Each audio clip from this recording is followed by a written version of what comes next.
Good morning students हमने पिछली exercise में आपको एपी के बारे में बताया था। इसमें हमने सीखा था किसी एपी में मतलब समांतर श्रेणी में आगे के पद किस प्रकार से ज्ञात किए जाते हैं और उसमें ए की वैल्यू, डी की वैल्यू या एन की वैल्यू हम किस प्रकार से ज्ञात करते हैं। अब आज हम एक्सरसाइज 5.3 करने वाले हैं, जिसमें हम ये देखेंगे कि किसी समांतर श्रेणी में एन पदों का योगफल कैसे ज्ञात किया जाता है।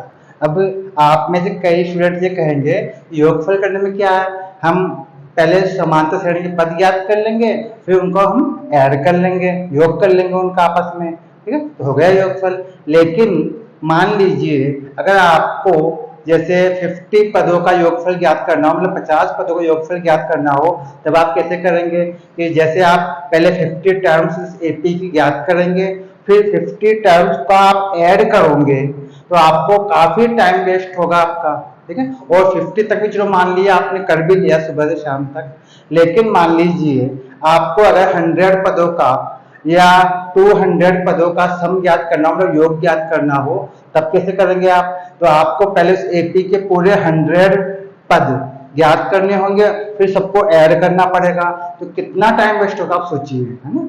तो ऐसे तो आपको ज्ञात नहीं कर सकते हैं, इस तो काफी आपको दिक्कत आएगी। तो इसलिए हम समांतर श्रेणी में कितने भी पदों का मतलब एन पदों का, एन का मतलब है एन की वैल्यू कुछ भी हो सकती है, एन पदों का योगफल ज्ञात करने के लिए जिन फार्मूलोज को काम में लेते हैं वो फार्मूले कौन कौन से हैं। अब देखिए, समांतर श्रेणी में मतलब एपी में एन पदों, ठीक है, एन का मतलब है जैसे एन की वैल्यू 10 भी हो सकती है, 20 भी हो सकती है, 50, 100, 200 कितनी भी हो सकती है। तो कितने भी पदों का, कितने भी नंबर्स का आप योगफल ज्ञात कर सकते हैं। एन पदों का योगफल ज्ञात करना, तो इसके लिए हम दो फार्मूले काम में लेते हैं। एपी में दो फार्मूले हैं योगफल ज्ञात करने के। ये लिखा हुआ है एस एन, एस का होता है सम, सम मानी योग, तो सम ऑफ एन डिजिट्स मतलब एन पदों का योगफल ज्ञात करने के लिए एक फार्मूला है n/2 इंटू ब्रैकेट में 2a प्लस n-1 इंटू में d, ठीक है, फिर ब्रैकेट बंद कर देते हैं। यहाँ पर a का अर्थ है प्रथम पद, d का मतलब है सार्वंतर, जिसके बारे में हम पिछले क्लास के अंदर पढ़ चुके हैं आप, ठीक। n का अर्थ है पदों की संख्या, मतलब कितने पदों का आपको योगफल ज्ञात करना। जैसे अगर आपको कहा जाए 50 पदों का सम ज्ञात कीजिए, तो हम n का मान क्या लेंगे 50। अगर आपको मान लीजिए 10 पदों का योगफल ज्ञात करना है, n का मान कितना हो जाएगा 10 हो जाएगा, ठीक है। तो इस तरह से हम एक फार्मूला हमारे पास होता है योगफल के लिए ये वाला, जिसमें हम d काम में लेते हैं, मतलब सार्वंतर काम में लेते हैं, ठीक है। अब दूसरे फार्मूले पे आते हैं, ये भी योगफल निकालने के लिए ही फार्मूला दिया गया आपको। यहाँ भी एस एन लिखा हुआ, सम ऑफ एन डिजिट्स मतलब एन पदों का योगफल। अब इसमें भी क्या होता है n/2 इंटू ब्रैकेट में a प्लस एन। अब आप कहेंगे इसमें एल क्या चीज है भाई, तो एल का अर्थ होता है लास्ट टर्म, ठीक है, आखिरी जो पद होता है। मान लीजिए आपके पास एक एपी है जिसका आपको प्रथम पद दिया गया है और एक लास्ट पद दिया गया है, ये अंतिम पद ये है, और आपको इस पहले पद से इस लास्ट पद तक आपको योगफल ज्ञात करना है। तो उसमें आपको डी का मान पता नहीं होगा, डी का मान आप कैसे ज्ञात करेंगे, क्योंकि आपको क्रम के अनुसार एक सीरियल क्रम में अगर पद दिए हुए होंगे तब तो आप डी का मान ज्ञात कर सकते हैं, अदरवाइज आप डी का मान ज्ञात नहीं कर सकते, ठीक है। तो अगर आपको लास्ट पद अंतिम पद दिया हुआ हो, ठीक है, तब हम इस फार्मूला काम में ले सकते हैं, इससे भी हम योगफल ज्ञात कर सकते हैं। यहाँ पे ए का अर्थ होता है वही प्रथम पद, एन का अर्थ होता है पदों की संख्या, और एल का अर्थ होता है अंतिम पद, ठीक है, एल मतलब लास्ट टर्म, ठीक है। इसको हम ए एन भी कह देते हैं कई बार, ठीक है, इसको क्या बोलते हैं हम ए एन भी बोल लेते हैं। कई फार्मूले में आप देखेंगे यहाँ लिखा होगा n/2 इंटू ब्रैकेट में a प्लस ए एन, तो ए एन का मतलब होता है ऐसा पद यानी ऐसी टर्म जिसका हमें नंबर ज्ञात नहीं हो, जो कि लास्ट में लिखी हुई हो, ठीक है। तो यहाँ पे हम ए एन भी कर सकते हैं। तो ये दोनों फार्मूले समांतर श्रेणी में योगफल ज्ञात करने के लिए हैं। अब एक एक फार्मूले को हम देखेंगे कि ये फार्मूलों से योगफल किस प्रकार से हम ज्ञात करते हैं, किस प्रकार से हम एपी में मतलब सम ज्ञात कर सकते हैं। ठीक है, तो अब हम आते हैं पहले 5.3 के फर्स्ट क्वेश्चन पर।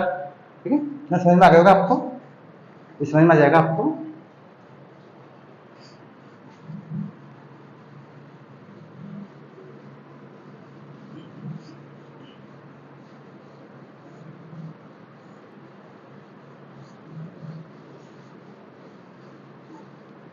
आपके 5.3 में जो फर्स्ट क्वेश्चन दिया गया है, क्वेश्चन नंबर जो 1 है, इसमें दिया गया है निम्नलिखित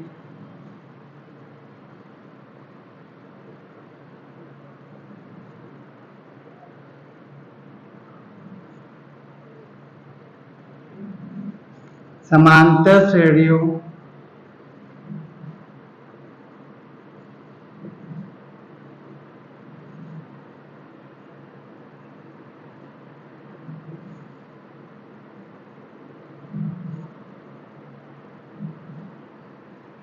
का योग ज्ञात कीजिए।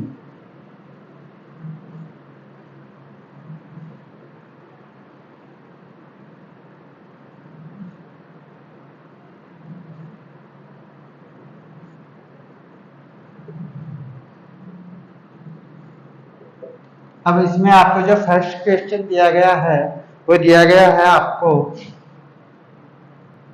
इसमें लिखा हुआ है 2, 7, 12 और इसी क्रम में आगे और भी पद है, और आपको 10 पदों तक योगफल ज्ञात करना है।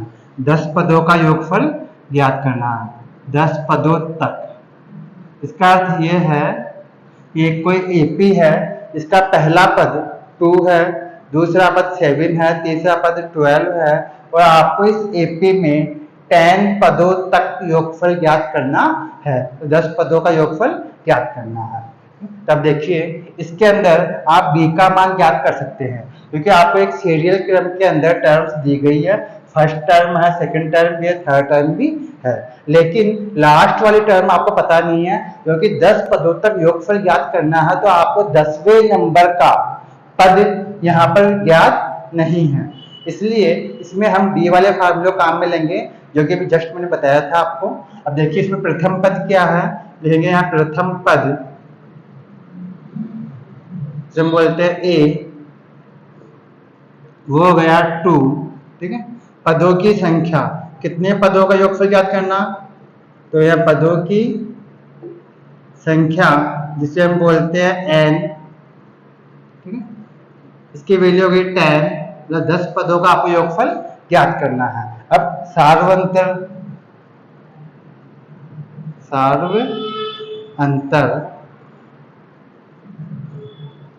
जिसे हम बोलते हैं डी, ये कैसे ज्ञात करते हैं हम, A2 माइनस A1 करके, मतलब दूसरे पद में से पहले पद को माइनस करके ज्ञात करते हैं।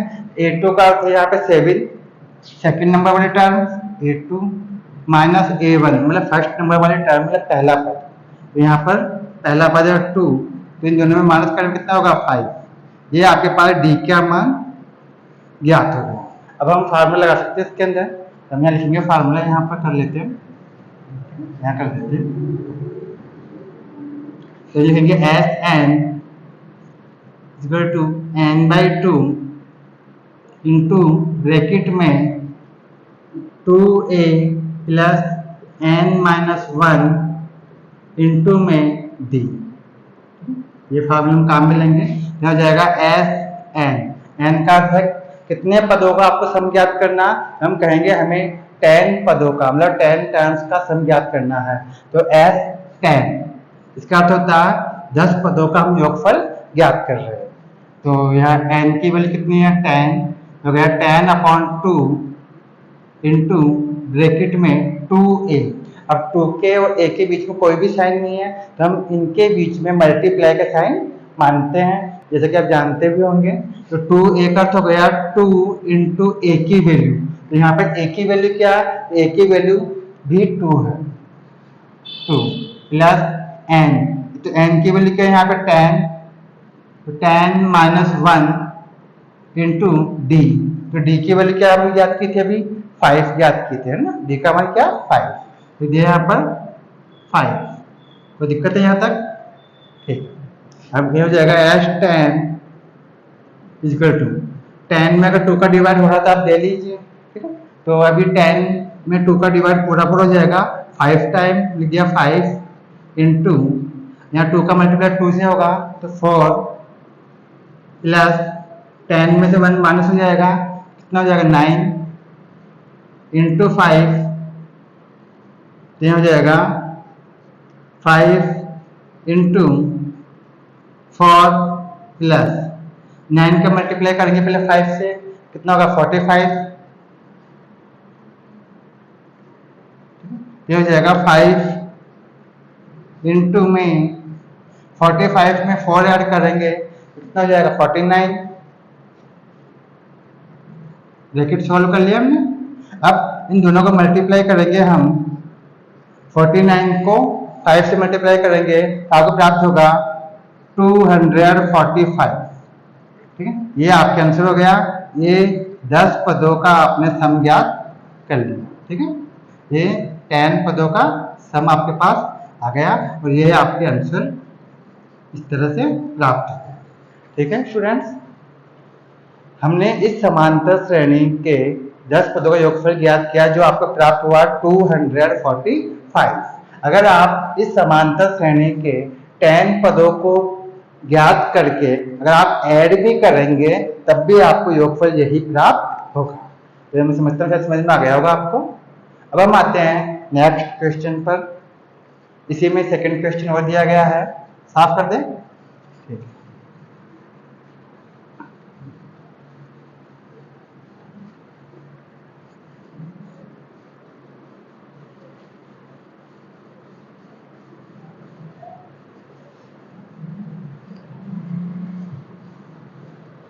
अब आ जाइए सेकंड क्वेश्चन पर।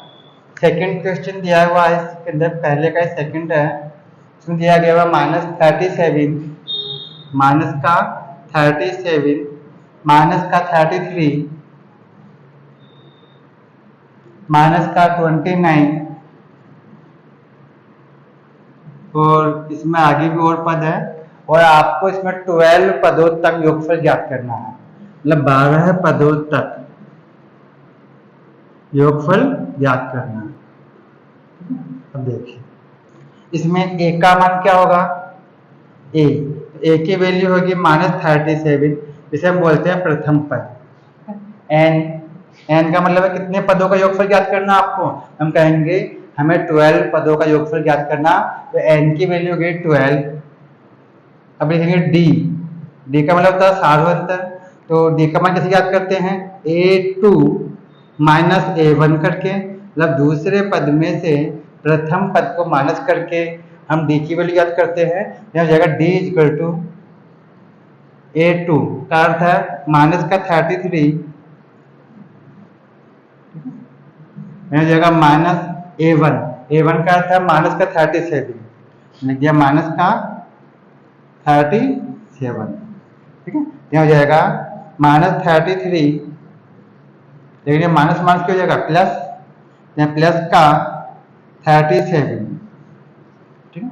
ये माइनस और माइनस मल्टीप्लाई में क्या हो जाएगा प्लस हो जाएंगे, दो माइनस है इसलिए। अब इन दोनों में क्या होगा सब्सट्रैक्शन होगा, घटाव होगा, तो यहाँ पर हो जाएगा d की वैल्यू आपको प्राप्त हो जाएगी 4। कितनी प्राप्त होगी आपको 4 प्लस की, क्योंकि प्लस की संख्या ज्यादा अधिक है यहाँ पर, तो d का मान कितना प्राप्त हुआ आपके पास 4।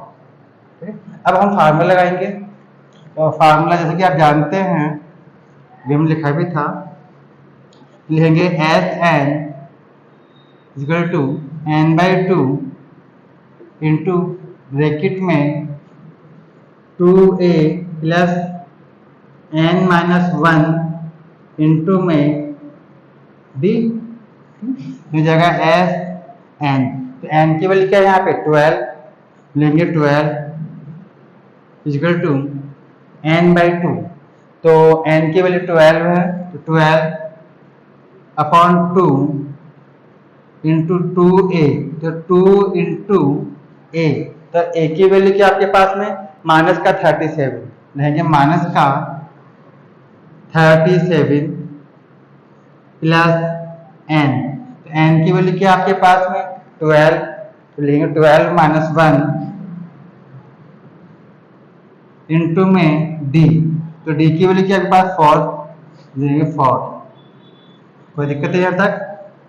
ठीक, अब यहाँ हो जाएगा 12 में 2 का डिवाइड हो जाएगा, तो यहाँ हो जाएगा 6 इंटू, यहाँ पर इनको मल्टीप्लाई करना पड़ेगा 2 को 37 से, तो इन दोनों का अगर आप मल्टीप्लाई करेंगे तो आपको प्राप्त होगा 7 टू जा 14, 14 का 4 और यहाँ जगह 6 और 7, 74 माइनस का, ठीक है, 37 को मल्टीप्लाई करेंगे 2 से, माइनस का 74 आपको प्राप्त हो जाएगा।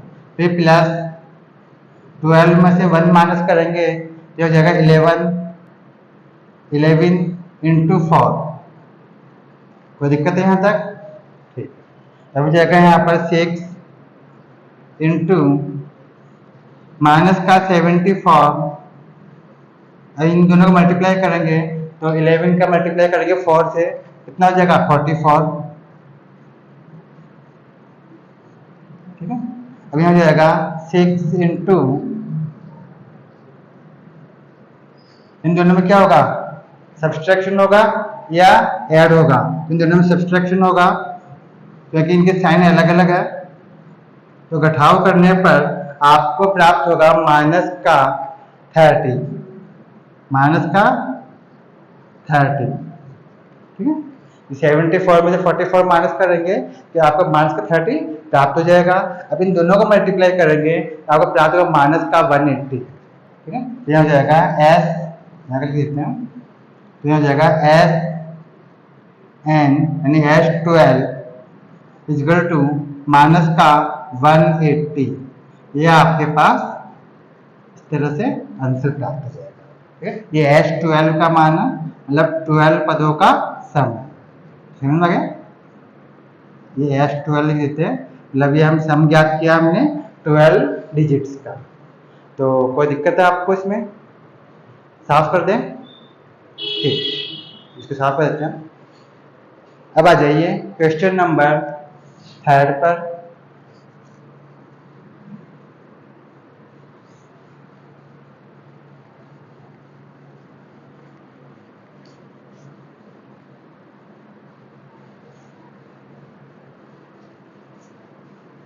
क्वेश्चन नंबर जो 3 है तो भी देख लीजिए।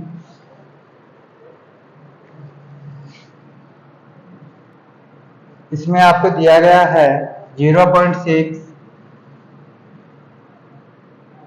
इसके आगे दिया हुआ 1.7, फिर 2.8 एंड डेट्स ऑन, इसी प्रकार से समांतर श्रेणी आगे बढ़ते क्रम में जा रही है। और आपको 100 टर्म्स का मतलब 100 पदों तक आपको योगफल ज्ञात करना है, मतलब इसमें आपको 100 पदों का योगफल ज्ञात करना है। मतलब इस एपी के इसी प्रकार आप 100 पद ज्ञात कीजिए और फिर उन सबका ऐड कीजिए, ठीक है। इसका अर्थ ये हुआ, लेकिन हमको ऐसा नहीं करना, हम फार्मूले से बड़ी आसानी से 100 पदों का सम ज्ञात कर लेंगे। इसमें देखिए प्रथम पद ए की वैल्यू क्या 0.6, ठीक है। एन की वैल्यू क्या 100। अब डी, तो डी की वैल्यू ज्ञात करेंगे, कैसे ज्ञात करेंगे, A2 माइनस A1 करके, तो हो जाएगा D इक्वल टू A2, तो A2 की वैल्यू है 1.7 माइनस A1 तो 0.6, तो यहाँ जगह D इक्वल टू 1.7 में से 0.6 माइनस करेंगे तो आपको प्राप्त होगा 1.1, 1.1, ठीक है। अब देखिए इसमें भी हम वही फार्मूला लगाएंगे इसी तरह से, ये हो जाएगा S N equal to n/2 into bracket में 2a plus n-1 into D, क्योंकि इसमें भी आपको डी की वैल्यू ही ज्ञात है, ठीक है।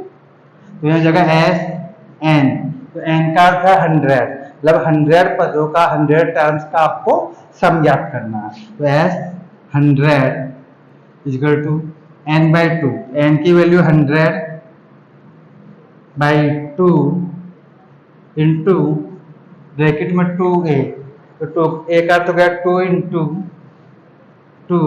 इंटू a की वैल्यू क्या है 0.6, देंगे 0.6 प्लस n का था 100 माइनस 1 इंटू डी, तो डी की वैल्यू हमने ज्ञात की थी अभी 1.1, दे देंगे 1.1 और ये ब्रैकेट बंद हो गई, ठीक है। तो यह आ जाएगा एस 100 इक्वल टू 100 में 2 का डिवाइड आसानी से हो जाएगा 50 टाइम, तो 50 इंटू में 0.6 है, इसका मल्टीप्लाई करेंगे हम 2 से तो आपको प्राप्त होगा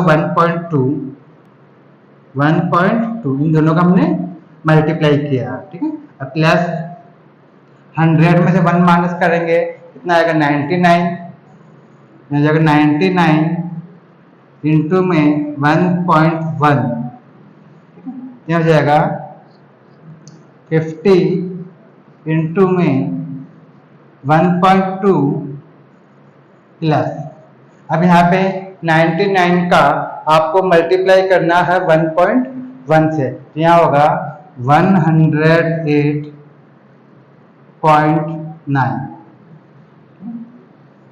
इन दोनों का मल्टीप्लाई करेंगे तो आपको 108.9 प्राप्त हो जाएगा।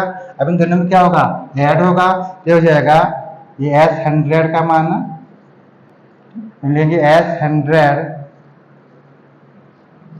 जो गया 50 इंटू, इन दोनों में आप ऐड करेंगे तो आपको प्राप्त होगा 110.1,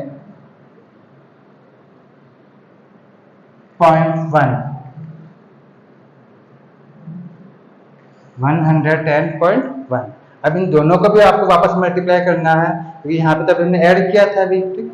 तो अब लिखेंगे यहाँ पर हो जाएगा एस 100, इन दोनों का आप मल्टीप्लाई करेंगे, दशमलव के बाद में यहाँ 0 है तो 0 0 कैंसिल हो जाएगी, यह हो जाएगा 5505, ठीक है। ये आपके पास इस तरह से आंसर प्राप्त हो जाएगा, ठीक है। ये 100 पदों का सम आपने ज्ञात कर लिया, ठीक है। कोई दिक्कत है इसमें, समझ में आ गया आपको, ठीक है। अब हम आते हैं नेक्स्ट क्वेश्चन पर, ठीक है। इसके आगे करते हैं, 4th क्वेश्चन भी देख लीजिए।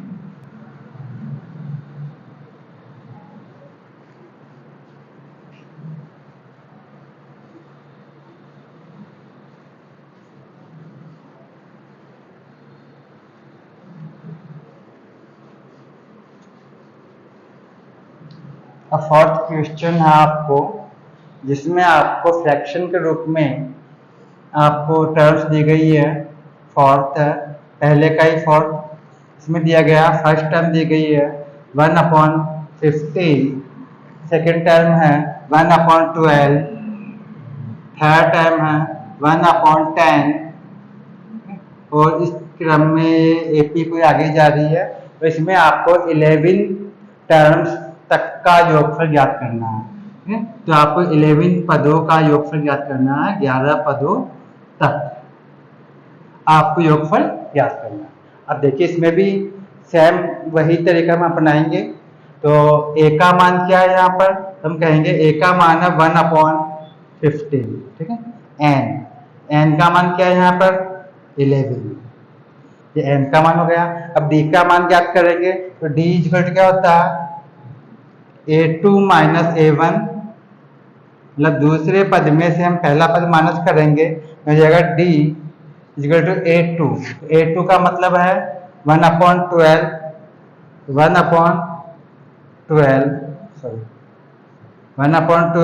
माइनस A1 का अर्थ है 1/15। अब इनमें आपको क्या करना, सब्सट्रैक्शन करना, घटाव करना। तो कैसे करेंगे, एलसीएम लेंगे हम पहले, तो हो जाएगा D इक्वल टू, इनका एलसीएम कितना आएगा 16, ठीक है। 12 का डिवाइड करेंगे 16 में तो आपको प्राप्त होगा 5 का मल्टीप्लाई 1 से करेंगे तो हो जाएगा 5 माइनस अब 15 है, 15 का डिवाइड करेंगे 60 में तो कितने टाइम जाएगा, 4 टाइम। और 4 का मल्टीप्लाई करेंगे आप 1 से तो जाएगा 4। अब इन दोनों में क्या होगा, सब्सट्रैक्शन और घटाव होगा, तो आपको प्राप्त हो जाएगा 1/60। 1/60 ये आपने डी की वैल्यू ज्ञात कर ली। क्या ये डी का मान प्राप्त हुआ, आपको डिफरेंस प्राप्त हुआ 1/60 का। ठीक है, अब हम फार्मूला लगाएंगे, ये कर लेते हैं हम, लेंगे S N equal to n/2 into 2a plus n-1 into में डी। तो यहाँ जाएगा n की वैल्यू क्या है 11 है, लेंगे यहाँ 11/2 इंटू 2a, 2a का था 2 इंटू ए की वैल्यू, तो जाएगा 2 इंटू ए, तो ए का मान क्या आपके पास 1/15। तो यहाँ लिखेंगे 1/15 प्लस अब n, तो n की वैल्यू क्या आपके पास में, तो n की वैल्यू है 11, तो लिखेंगे 11 -1 इंटू में d, d की वैल्यू क्या 1/60 जो हमने अभी ज्ञात की थी, लिखेंगे 1/60। ठीक है, कोई दिक्कत है, n के स्थान पे n की वैल्यू 11 इंटू की जगह इंटू 2 ए का था 2 इंटू ए की वैल्यू 1/15 प्लस की प्लस n की वैल्यू 11 थी तो 11 - 1 इंटू डी की वैल्यू 1/60 हमने ज्ञात की थी अभी जस्ट। ठीक है, तो डी की वैल्यू वहां रख दीजिए। अब 11 2 से डिवाइड होगा नहीं, कोई बात नहीं, हम बाद में कर लेंगे। ठीक है, तो यहाँ 11 स्थान पर 11 रहने दो, नीचे 2 का 2 रहने दो, पूरा पूरा तो डिवाइड हो नहीं रहा, इसलिए इंटू यहाँ पर 2 का मल्टीप्लाई 1 से करेंगे, यहाँ पर हम कटेंगे नहीं। ठीक है, 2 और 15 में तो डिवाइड होगा नहीं किसी एक संख्या का, इसलिए मल्टीप्लाई कर लेते हैं, तो जाएगा 2/15, 2 1 जा 2, नीचे 15 एज इट इज जैसे, प्लस 11 में से 1 माइनस हो जाएगा, कितना होगा यहाँ पर 10 इंटू में 1/60। तो दिक्कत है यहाँ तक, समझ आ गया? ठीक है, अब देखिए 11/2 ऐसे कैसे जेट इज, यहाँ पर 2/15 प्लस यहाँ पर 0 से 0 कट जाएगी, 0 से 0 कट जाएगी, और यहाँ पर 1 का मल्टीप्लाई 1 से करते 1/6, कितना प्राप्त हो जाएगा 1/6। अब इन दोनों पहले हम ऐड करेंगे तब ये ब्रैकेट सॉल्व होगा, तो पहले हम ब्रैकेट को सॉल्व करेंगे तब इससे मल्टीप्लाई करेंगे 11/2 से। तो इसे ऐड कर लेते हैं, इतना समझ में आ गया आपको? ठीक है, विश्वास करते हैं।